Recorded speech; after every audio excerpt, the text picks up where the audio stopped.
Douglas said, those who want freedom and justice without struggle are like those who want the crops to grow without the rain. It is struggle, not a sure thing, that's in our future. We know the future, nothing less than to learn the analysis that Mr. Greenwald has put forward and to learn from him how it is we have to struggle. Mr. Greenwald.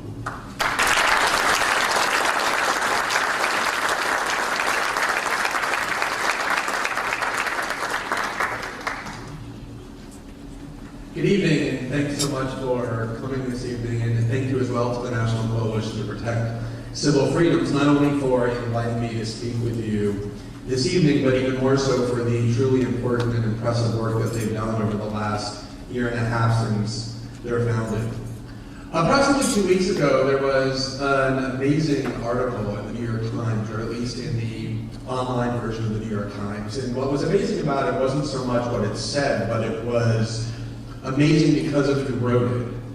It wasn't written by some Muslim activist or some radical lawyer or dissident or anything like that. It was written by Andy Rosenthal, who is the editorial page editor of the New York Times, probably one of the most mainstream and establishment media positions that it can be in the United States. And what he said in the first paragraph of his online column, he observed very matter-of-factly that the United States has created, quote, essentially a separate system of justice for Muslims.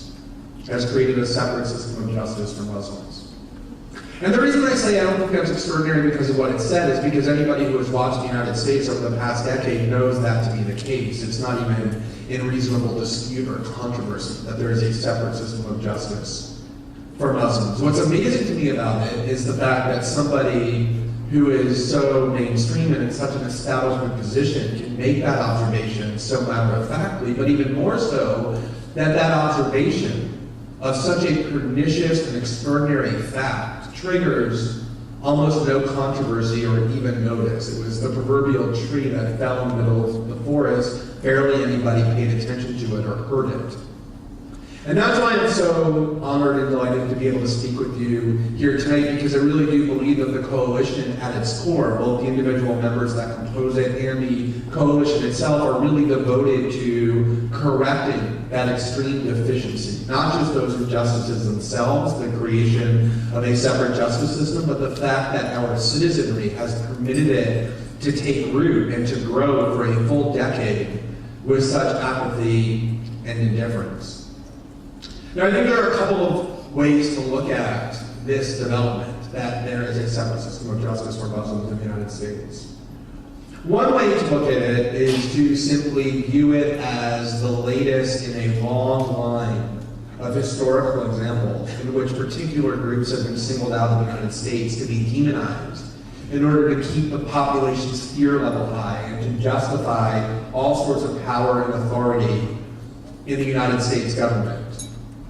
There have been lots of groups in the United States historically that have played the same role. Immigrants played that role for a very long time. Japanese Americans played that role during World War II. Black Americans have played it for centuries.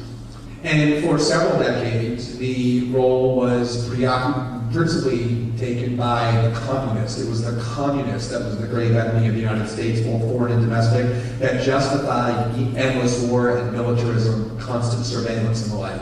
And as Professor Arlander alluded to, once the Soviet Union fell and there was no more communist threat to point to and to exploit and to use, there was a need for another enemy. And seamlessly, that enemy was created and replaced communism, and it was called the terrorist, and quickly in the public mind that became Muslims.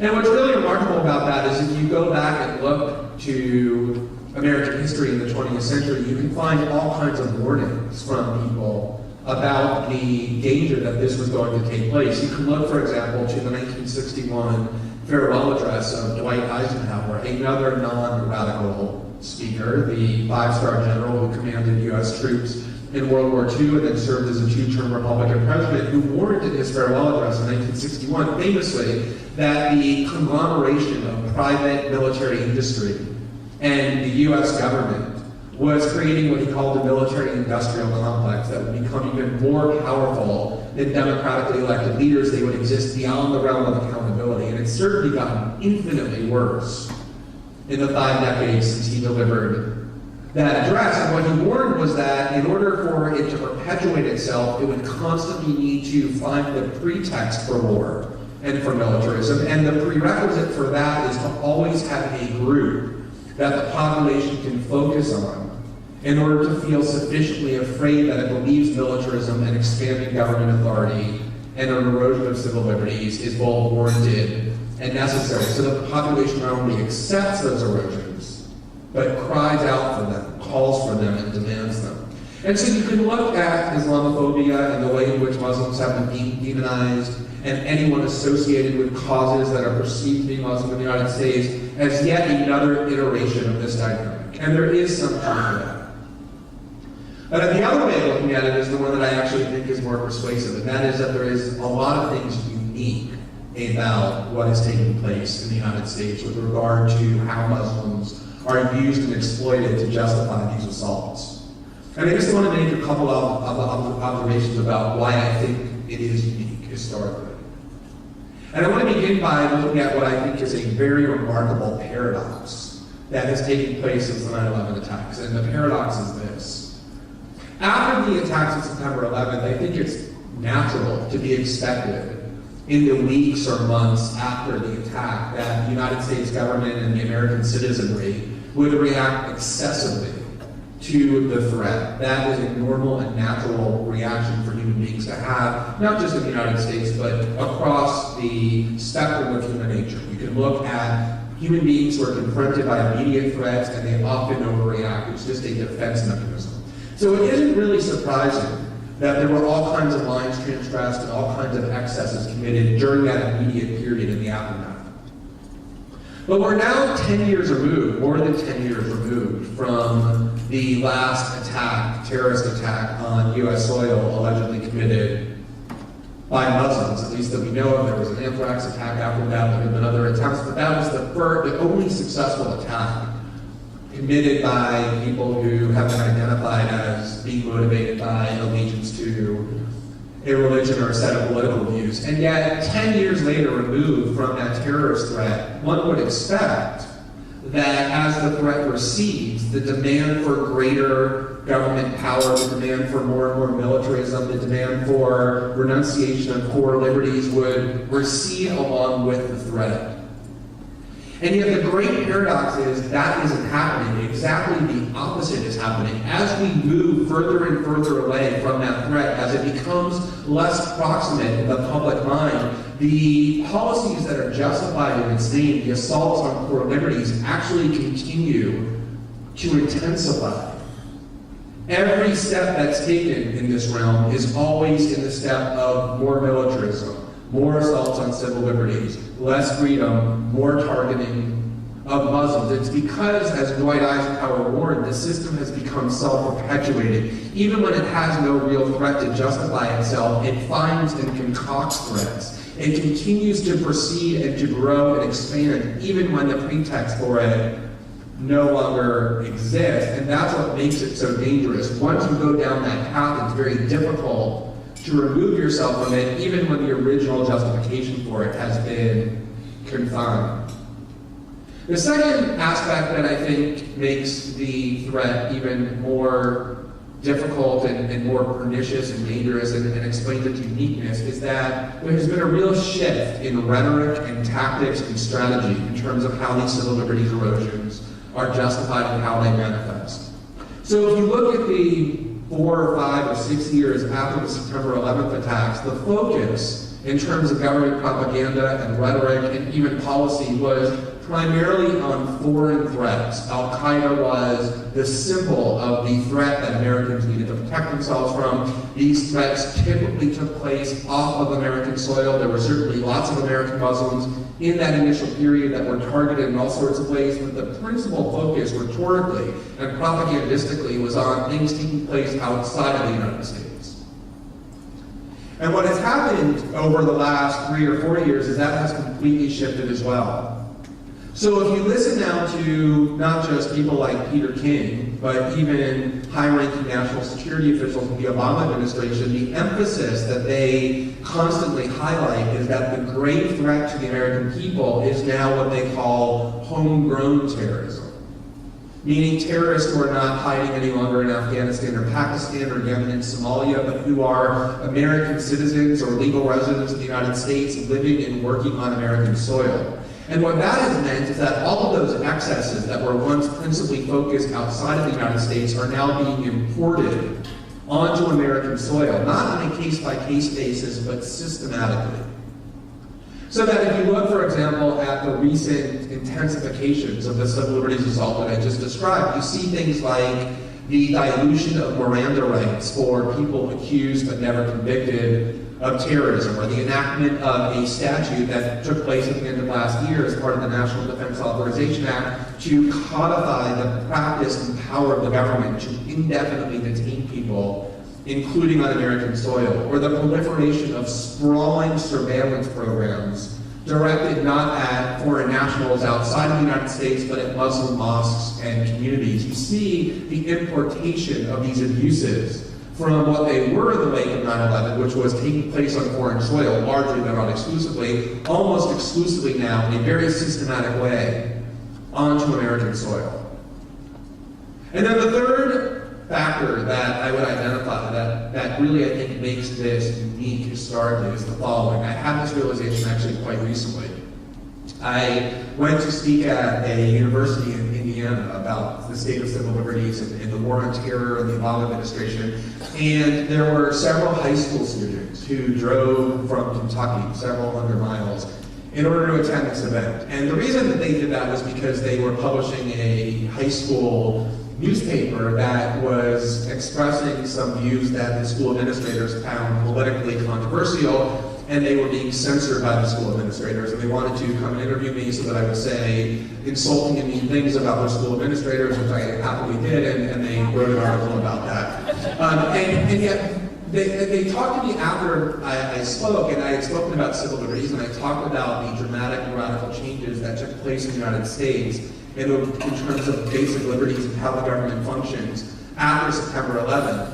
And one of the girls who was in attendance, the high school girl who was in the 10th or 11th grade, said to me, you know, you speak a lot about this idea. Everything that you say is grounded in this concept that there was a pre-9/11 America where all of these freedoms and liberties were taken for granted and were natural, and now there's this post-9/11 America where these civil liberties have been eroded in the name of threats from Muslims. And she said, one of the things that is so important that I hope you think about is the fact that I'm 15 years old, she said.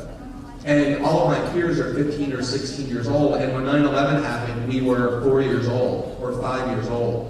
So that the generation that is currently in high school and coming of age and even entering college, for them there is no such thing as this pre-9/11 world where things were once different and a post-9/11 world where things have changed. The post-9/11 world forms the entirety of their political consciousness. Which means that all of these developments that we call radical for them have become normalized. And all of the ways that Muslims have been depicted in popular media since September 11th, for them is all they know. And that too is an extremely odious development, which I really focused on as a result of what she said to me, that I think makes this trend even more threatening in terms of how entrenched it is and difficult to combat. Now, one of the points that I wanted to make tonight has already been made extremely eloquently by Mr. Ali, by Mr. Downs, by this board over here, which is it's very easy, I think, to gather in places like this or to write about these issues as I do almost every day and to become angry at these injustices but still think of them as an abstraction.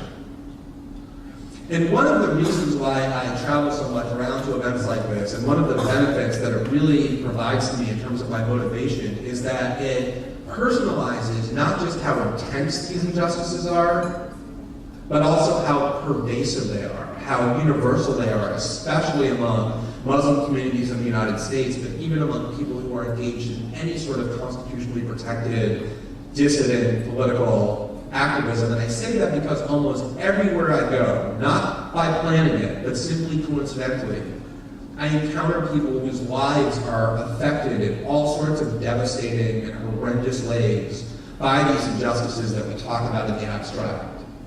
So just on the trip that I'm currently on, I began on Wednesday in Ottawa, Canada, where I was invited to speak by the National Press Club at the Journalism University there. And Ottawa just so happens to be the place that Mahar Arar lives, who is the Syrian-Canadian citizen who was abducted by the United States in 2002 at JFK Airport, and in collaboration with his own government in Canada, rendered to Jordan and then to Syria, where he was kept for 9 months in solitary confinement and brutally tortured, only for everybody to realize at some point thereafter that they simply have the wrong person. Although the person that they wanted has never all been charged with any sort of crime or wrongdoing of any kind. And Mr. Arar has attempted to obtain justice in American courts and has had the courthouse doors shut in his face by virtue of both the Bush and Obama administrations insisting to courts that what was done to him was too secret, and that to allow him even to be heard in an American court would jeopardize the disclosure of state secrets. And I heard from him how he had a promising career as an academician. He has a PhD in engineering, and all of that has been sidetracked by virtue of his disappearance and his now 8-year-long battle to obtain some minimal justice for himself. He obviously has all kinds of emotional and psychological afflictions that he's very bravely spoken about quite openly by virtue of literally being snatched away by virtue of his religion and his ethnicity, and brutally tortured in a place to which he no longer had any connection.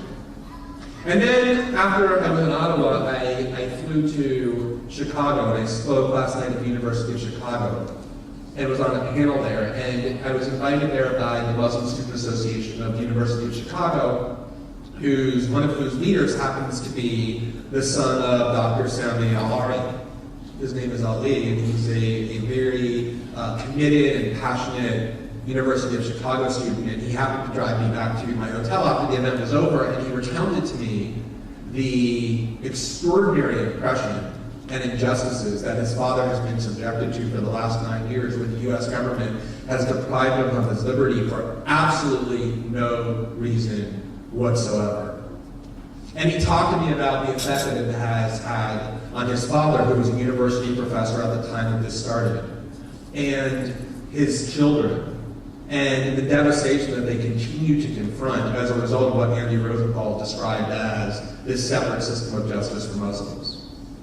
And then earlier today, I was in Washington, and I happened to have lunch with the brother of Guled Mohammed, who is the 18-year-old American citizen whose family arranged for me to call while he was imprisoned in Kuwait at the behest of the U.S. government, where he was interrogated and detained without charges and beaten and tortured. And I listened to this 18-year-old American citizen in extreme distress, as anyone would be, failing to understand why this has happened to him and why his own government not only wasn't helping him, but was causing him to be in this predicament. And he was finally at some point released with virtually no explanation and eventually allowed to return to the United States, where of course he's never been charged with a crime. This happens to me everywhere I go and speak at events like this, not planning, but simply coincidentally confronting people whose lives have truly been devastated by these assaults and injustices that we can speak about a little bit too abstractly sometimes. And that really provides me with the motivation, additional motivation, to continue to work on the battle. Now, one of the things I think is important to do is when we talk about this separate system of justice for Muslims, I think it's important to be specific about what that means. And we've heard a lot of examples tonight about how that manifests, but I just want to highlight one in particular that is not really the most significant necessarily, but it's incredibly illustrative to me. It's one I've been writing about fairly frequently of late, and so I just want to highlight it briefly to illustrate what I think is the dichotomy that has arisen in how Muslims are treated.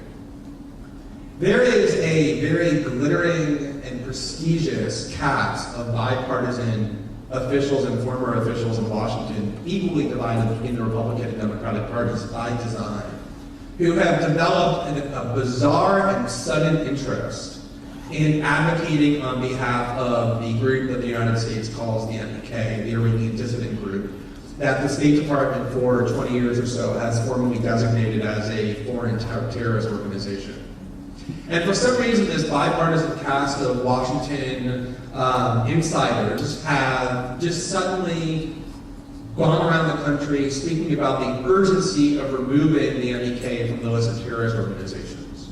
People who have displayed zero interest in any of these issues in their entire political careers, in fact, display almost no political passion of any kind on any issue, have suddenly decided that this is the most urgent cause that Washington has to confront, to remove this group from the list of foreign terrorist organizations.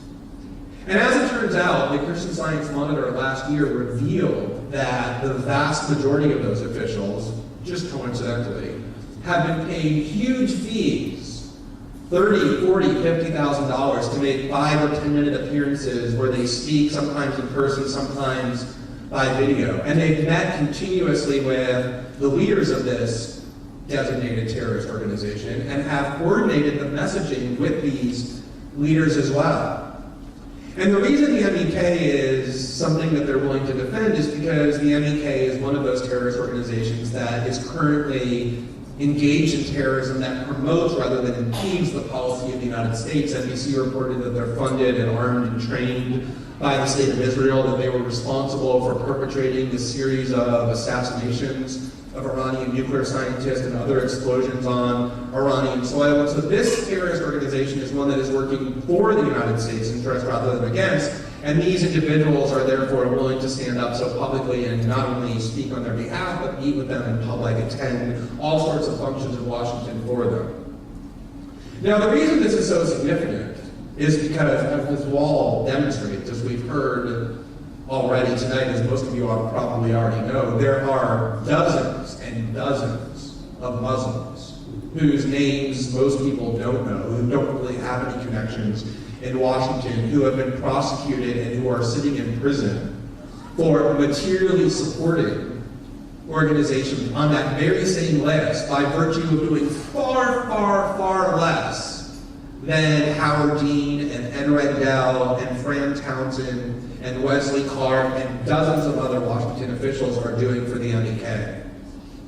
And yet it is inconceivable that those individuals will be prosecuted for materially supporting a terrorist organization, even though by every conceivable understanding of what the law is, that's precisely what they're doing.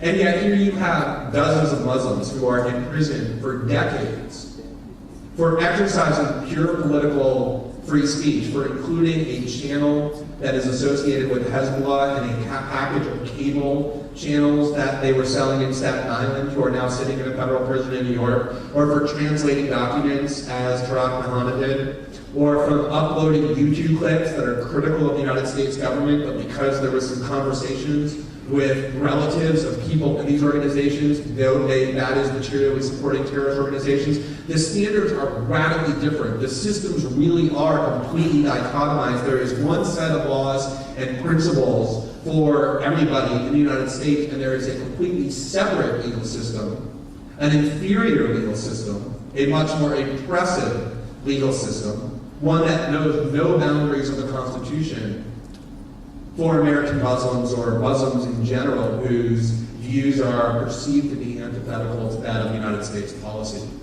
And what makes it so remarkable is that that really is an extraordinary observation to make, that there is a group of people in the United States who, by virtue of their ethnicity and political views and religious affiliations, are treated fundamentally and radically differently in the one place where equality is supposed to reign, and that is under the law. Now, I just want to talk briefly about the reasons why this happens. What is it that is done to sustain what we all know intrinsically as Americans, that we're all taught inherently from the time we're young, is a complete and radical violation of everything that the country is supposed to guarantee? How does that happen? And how does it happen without triggering any sort of objection or protest, except in isolated circles? And I think that the most critical propagandistic tactic that needs to be understood when thinking about why this happens is the use of the word terrorism, which ever since September 11th is probably the most potent word in the American political lexicon. And what's really amazing about that fact, that the word terrorism is the most potent word in the American political lexicon, is that it is also, in my view, the most ill-defined. It's an incredible paradox. The word that shapes our political discourse, that forms how Americans think about so many critical issues, that determines who goes to prison for decades, is a word that is at the center of so much of what we do, and yet lacks any real definition. You cannot find anybody who can give you a fixed definition of that word, of the word terrorism, in any way that is recognized anywhere in the world, not in any court of law, not in any think tank, and not in any academic institution. And there's actually some interesting scholarship about how the word terrorism came to be, how it became so prominent. There's work that is done at NYU that traces the origins of that word and finds that it was really introduced into world affairs by the state of Israel in the late 1960s and early 1970s, because Israel wanted the world to believe that its conflicts with its neighbors was not just about territorial disputes, but was a universal problem that the West should consider its own battle, that it wasn't just them battling against their neighbors for disputed land, but was a war against terrorism. And the problem with defining that term, that was the quandary from the beginning, was that it was impossible to define the term in a way that would include violence they wanted to include, but that would exclude violence that is routinely done by Israel and the United States. There's just no way to do it. And so the tactic that they used at first was to say, well, terrorism is, lucky us, things that are done only by non-state actors. So if you are a government, you just, by definition, you can't do terrorism. It's a bizarre shield of protection. And yet even that has manifested in all sorts of ways, so that if Muslims target purely military targets, people in Iraq and Afghanistan who have targeted invading armies, they're called terrorists. And yet if the United States government conceives of a military tactic and calls it openly shock and awe, designed to terrorize the population of Baghdad into instant submission, the classic case of terrorism, you could never call that terrorism. It really is a word that, and this is quite amazing, that has no meaning and yet justifies everything. It really is a word that shuts down debate. It is a word that explains so much of what we're here talking about tonight. I know this from experience. If you argue that people shouldn't be tortured, you will hear, well, those are terrorists, and we need to get information from them. If you say people shouldn't be put into prison without charges, you'll immediately hear, well, those are terrorists. We need to keep them away from other human beings. If you say the president shouldn't have the power to target American citizens for assassinations without due process, you'll immediately hear, well, he was a terrorist and therefore he had to die. It is the ultimate conversation ender, and people assume that when that label gets applied by the government, there must be some justification to it. It's the reason why so much of this is permitted to take place. Now, the other reason why this is permitted to take place is because the United States government does a very good job of making sure that the terrorism threat continues to exist even when it really doesn't. It's really quite remarkable. You'll hear sports fans in the United States all the time celebrate whenever a team has an undefeated streak. They won 8 in a row, or 9 in a row, or 10 in a row, but the reality is the team that has the best undefeated streak in the United States is the FBI. They are incredibly successful. In fact, they have a 100% success rate at the last minute jumping in and saving the United States from the terrorist plots that the FBI creates and manufactures and funds and drives. They're incredibly good at this. And almost every single significant terrorist attack that the FBI has uncovered in the past 5 to 6 years has been ones that they've single-handedly concocted. ones that would not exist without their continuous recruitment and manipulation of typically young Muslims. And the tragedy of that is not just that people who would never have committed a crime, absent that entrapment, end up in prison for decades, although they do. The other tragedy is that it continues to propagandize Americans into believing that there's this grave threat posed by Americans on our own soil. It's the reason why Americans continue to support these policies and to believe that they're urgent to keep them safe from a threat that really doesn't exist. Now, the last point I want to talk about is the one that I think is actually the most important. And that is thinking about why it is that people are apathetic about the erosion and assault on these most basic liberties, and how it is that they can be persuaded to care as much as the people in this room do.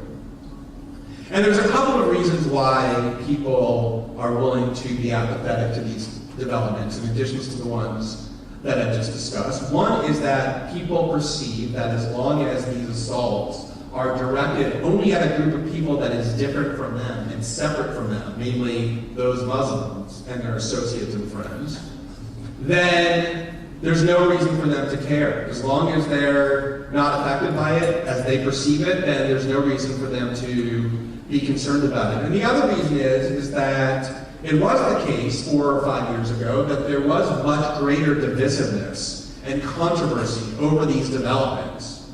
You heard lots of pretty vociferous debates about Guantanamo and torture and eavesdropping and surveillance. And then a Democrat got elected president and became the person presiding over those policies, and suddenly the controversies really disappeared. You have Republicans in the United States who have always been in favor of these policies, and Democrats who oppose them only so long as there was an opportunistic political gain to be made from pretending to oppose them, who now, because it's a Democrat doing it, no longer feel a reason to object. And so I think these really explain why there's such apathy towards these issues. Now, I think it's incumbent upon everybody to figure out the best way to convince those who think like that why they are actually affected by these developments, even if they think they're not. There's this quote here from Martin Luther King that says that injustice anywhere is a threat to justice everywhere. And there are just people who simply don't believe that. There are some people who simply think that as long as an injustice is over there, it's not actually everywhere. It's only over there. It doesn't affect me. And I'm only going to worry about injustices that directly affect me. And so for people like that, they're probably beyond the pale. You can't convince them that they should care about injustices that aren't affecting them. But what you can do is convince them that those injustices that they think don't affect them actually really do. And one way to do that is to make the not very controversial observation that whenever governments acquire a certain power over their citizenry, it is always the case, not often or sometimes or usually, it is always the case that those powers will be applied beyond their original justification. And you see this happening already in many different cases. The Patriot Act that was justified by the threat of terrorism in the wake of 9/11 has been abused and applied to all sorts of dissident groups in the United States to spy on all sorts of peace groups. You have people like Lynn Stewart, who, although not Muslim, was targeted by the U.S. government because of her brave and intrepid advocacy on behalf of Muslims that the government didn't like. I recently wrote about a filmmaker whose name is Laura Poitras, who has produced 2 documentaries, one of which was nominated for the Academy Award about showing the devastation that U.S. policy in Iraq and Yemen produces. Every single time she re-enters the country, she's detained at the border. She's questioned extensively, sometimes for hours, about with whom she met and where she went and why she went there. Her laptops and reporters' notebooks and cameras and cell phones are often seized without any warrant and kept for weeks and copied. In other words, her most private communications are invaded. It has already extended wildly beyond its original application, and history proves that it will continue to. So anybody who is content that these abuses will remain confined only to this group is deluding themselves. These abuses spread rapidly and inevitably in ways that people can't predict. But I think the more important point is a little bit difficult to convey, but I think it's extremely important to grapple with, and this is the last point I want to make, is that when you allow civil liberty erosions and the destruction of core freedoms to take hold, what it really does is it changes the relationship between the citizenry and its government. It really creates a climate of fear that imposes a tyranny that is actually more effective than tyrannies that are just overt.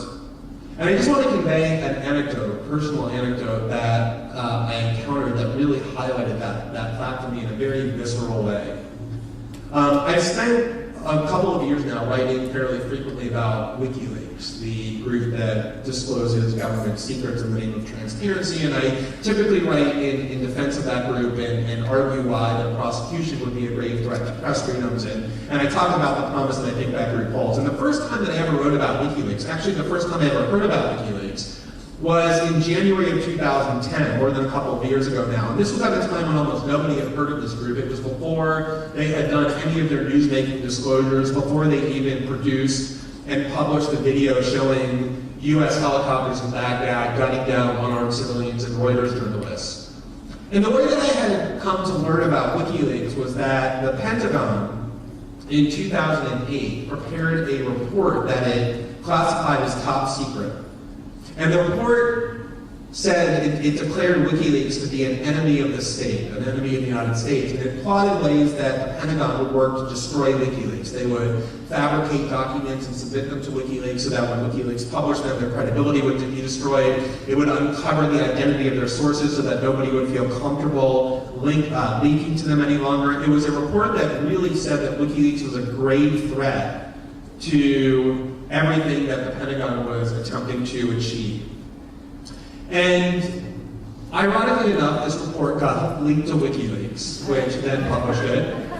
And the New York Times wrote a short report about this, a short article about this report, which I read. And I read the report and I read the article, and I saw that the Pentagon had actually set out to destroy WikiLeaks. And I remember at the time thinking that any group that the Pentagon was declaring to be an enemy of the state and was plotting to destroy was one that deserved a lot more of attention and probably a lot of support. So I went and I did a lot of research about what WikiLeaks had done, and I found that they had engaged in all sorts of important disclosures. They had uncovered corruption in Africa on the part of corporations. They had uncovered government deceit in Australia and Norway. I could see that the template of the model was extremely promising to explode the wall of secrecy behind which the U.S. government and its national security state operates. And I wrote a long article about WikiLeaks and the promise that it held.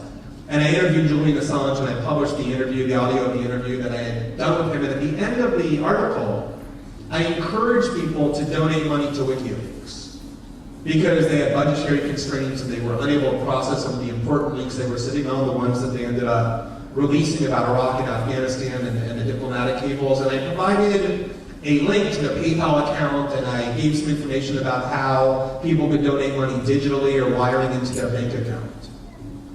And in response to my article, specifically by encouraging people to donate money to them, I had dozens of people, maybe even hundreds, definitely dozens and dozens of people who said to me basically the same thing. In my comment section to that article, by email, at venues like this, they said, look, and these were American citizens, they said, I am convinced that WikiLeaks holds great promise and is an organization that deserves to be supported. I definitely see that. You convinced me of that. But the problem is I'm actually afraid to donate money to WikiLeaks because I feel like if I donate money to WikiLeaks, especially digitally, then I'm going to end up on a government list somewhere. Or that potentially in the future, if WikiLeaks is declared to be a terrorist organization, I may be subject to criminal liability for providing material support to terrorism. And the reason that was so eye-opening for me, I mean, these were not conspiratorial people prone to paranoia. These were well-rounded, rational people. The reason that was so jarring to me was because these were people who, out of fear of what the United States government could do to them, were voluntarily relinquishing their own core First Amendment freedoms, which is what donating money to a political organization whose cause you support is. It's a right of free speech, a right of free assembly and petition. They were afraid to exercise their own rights. This is the climate of fear that gets created when people know they have a government that does and can cross any lines without any repercussions. And what's so amazing about that is that you can offer all the rights in the world and all the constitutional guarantees you want on a piece of paper or a piece of parchment, but if the government successfully intimidates people through this climate of fear, out of exercising them, those rights become completely meaningless. In December 2010, I wrote an article that was the first article written about the subject, detailing the extremely inhumane and oppressive conditions in which Private Bradley Manning was being detained. He is the accused leaker of most of those documents to WikiLeaks. And I detailed the conditions that the UN high official on torture just 2 months ago concluded after a formal investigation constituted cruel and inhumane punishment. He was subjected to prolonged solitary confinement. He was sadistically subjected to rituals of answering guards' inquiries every 5 minutes. He was barred from exercising in his own cell. The kinds of conditions to which American prisoners are routinely subjected, but much more extreme, and without having ever been charged with, let alone convicted of a crime. And I remember at the time that I wrote the article, I had the question that arose. I found it sort of baffling, and I had a lot of people ask me this question as well, which was, why would the U.S. government possibly want to subject Bradley Manning to these conditions? It seems to be counterproductive, contrary to their interests. For one thing, if he makes statements that are incriminating, it would be difficult to use those statements against him while prosecuting him because they could claim it was coerced. They had created emotional sympathy for him. The Obama administration's own State Department spokesman ended up resigning in protest, and I couldn't really figure out why they would want to do this. And then after thinking about it a little bit longer, I realized that the reason that they subjected Bradley Manning to those kinds of conditions, those brutally inhumane and oppressive conditions, is the same reason that the U.S. government abducted people from around the world and shipped them thousands of miles away to a Caribbean island and dressed them in orange jumpsuits and shackles and showed the world what they had done. It's the same reason the United States continues to kill civilians at will using drones and cluster bombs and other instruments of death. It's the same reason the United States created a regime of torture. It is a way of signaling not only to people outside of the United States, but also to American citizens, that if you are somebody who, like Bradley Manning, discovers things that we've done in secret that are deceitful and illegal and think about exposing it to the world, think twice about it because look what we've done to him. Or if you're somebody who wants to oppose American conduct in the world in any meaningful way, look at this wall of people whom we've consigned to a cage for doing nothing more than what the U.S. Constitution guarantees people the right to do, or look at the corpses that we've created around the world without any repercussions. It's a way of signaling to people that there is no line that we can't cross. There is nothing that we can't do to you without any repercussions. It is a way of intimidating and deterring people out of the right to challenge what the United States government does. There is a real insidiousness to that framework, to that climate of fear, because what ends up happening is people convince themselves that they are free even when they're not. They convince themselves that they don't really want to engage in real dissent. They don't really want to challenge the assertion of power. They don't really want to engage in any meaningful impediment of the United States government because they've been frightened out of doing it. And once they convince themselves that they don't really want to do those things, they don't even realize the assaults on their freedoms because they tell themselves, well, there's nothing I want to do that I'm unable to do. The socialist activist Rosa Luxemburg put it this way. She said, he who does not move does not notice his own chains. He who does not move does not notice his own chains. It is incredibly easy, incredibly effective to put a population into such fear that they no longer even view real dissent as a possibility. And I think that's really the most insidious and most subtle but most significant erosion that has taken place in the United States. And the real danger, as I started off by talking about, is that if these changes become sufficiently normalized, if enough people no longer even realize that there's another way, these changes become irreversible. I think everybody in this room, by virtue of the fact that you're here, doesn't believe that it is yet irreversible. I certainly don't believe it is, but the work to make sure that it doesn't become so is extremely important work. And the coalition, which we're all gathered here to support, is really at the forefront of that fight, and that's why I hope you support that group and continue to support its work as much as I do, and why I'm so honored to be able to speak tonight. Thanks very much.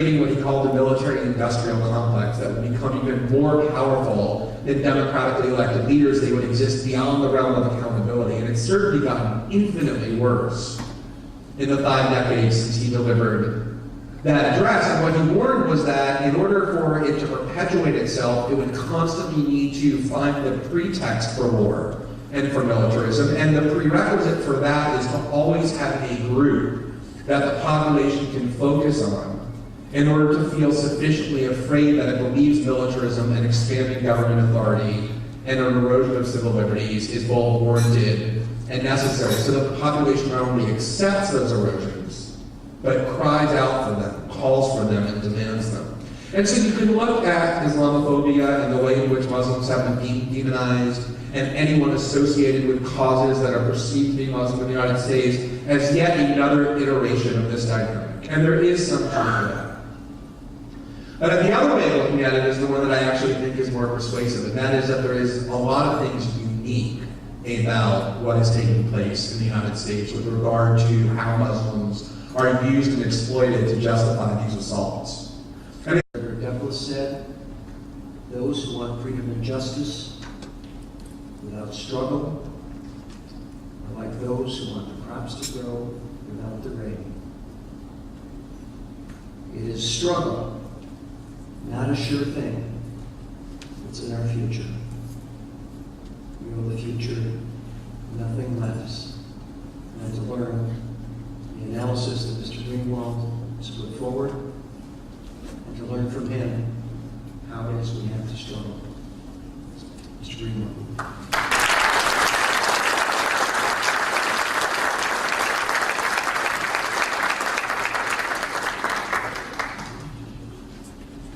Good evening, and thanks so much for coming this evening, and thank you as well to the National Coalition to Protect Civil Freedoms, not only for inviting me to speak with you this evening, but even more so for the truly important and impressive work that they've done over the last year and a half since their founding. Approximately 2 weeks ago, there was an amazing article in the New York Times, or at least in the online version of the New York Times, and what was amazing about it wasn't so much what it said, but it was amazing because of who before us, barely anybody paid attention to it or heard it.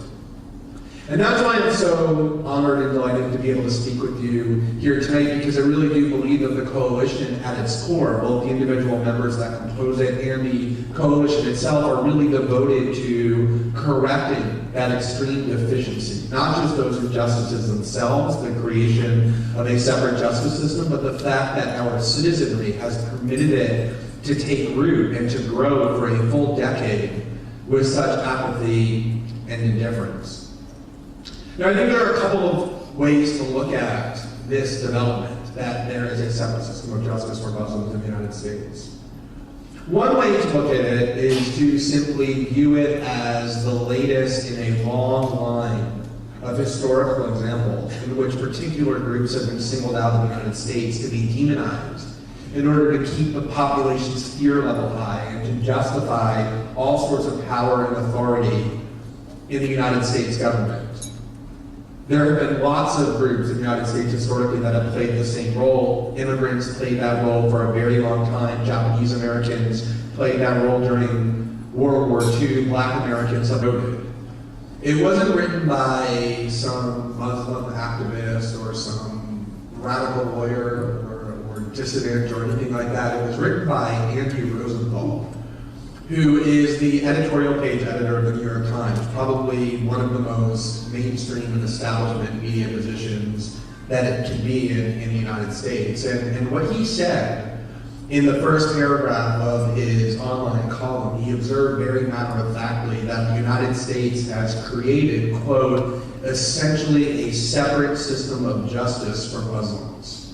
Has created a separate system of justice for Muslims. And the reason I say I don't think that's extraordinary because of what it said is because anybody who has watched the United States over the past decade knows that to be the case. It's not even in reasonable dispute or controversy that there is a separate system of justice for Muslims. What's amazing to me about it is the fact that somebody who is so mainstream and in such an establishment position can make that observation so matter-of-factly, but even more so that observation of such a pernicious and extraordinary fact triggers almost no controversy or even notice. It was the proverbial tree that fell in the middle of the plate for centuries. And for several decades, the role was principally taken by the communists. It was the communists that was the great enemy of the United States, both foreign and domestic, that justified the endless war and militarism, constant surveillance, and the like. And as Professor Arlander alluded to, once the Soviet Union fell and there was no more communist threat to point to and to exploit and to use, there was a need for another enemy. And seamlessly, that enemy was created and replaced communism, and it was called the terrorist, and quickly in the public mind that became Muslims. And what's really remarkable about that is if you go back and look to American history in the 20th century, you can find all kinds of warnings from people about the danger that this was going to take place. You can look, for example, to the 1961 farewell address of Dwight Eisenhower, another non-radical speaker, the five-star general who commanded U.S. troops in World War II and then served as a two-term Republican president, who warned in his farewell address in 1961 famously that the conglomeration of private military industry and the U.S. government was creating